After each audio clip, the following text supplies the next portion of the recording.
and political scientist and a research fellow with the Center for Democratic Development, Ghana, Professor John Osai Kwapon, has noted that the kind of shortfalls on the first day of the ongoing limited voter registration exercise are not unprecedented. However, the prompt nature with which the Electoral Commission addressed the issues was commendable and hopes to see same throughout the exercise.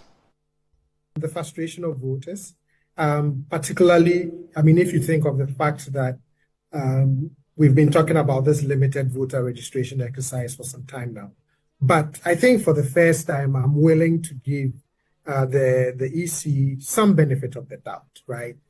Sometimes some of these technical challenges and difficulties, you cannot really anticipate all of them, right? You cannot anticipate all of the connectivity issues. I always say that whenever you need technology to work, that is when technology lets you down. But I understand the frustration that comes with it because we have a limited amount of time within which we expect this registration exercise to be completed.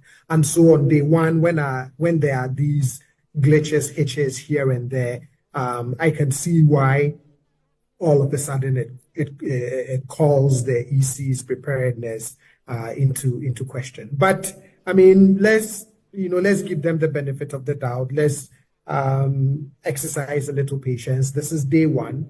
Let's just be a little patient and hope that these technical challenges, glitches, we would get through so that the rest of the days for this registration exercise will proceed smoothly. The way you compensate for that, and I hope the EC would be open to considering this alternative. Remember that prior the insistence was that it's just the district office and nowhere else. But then with time they've agreed to open a few other centers, including the main district office.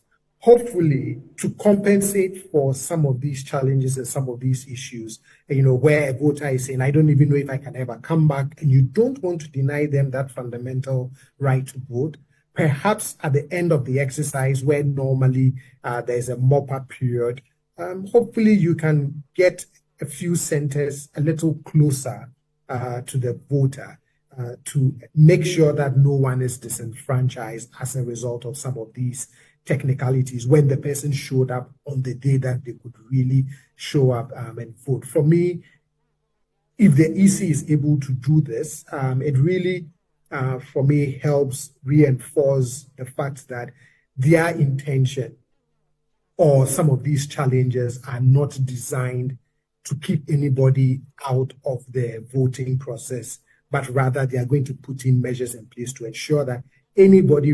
This shouldn't be happening in this 21st century. We've run elections for the last 30 years.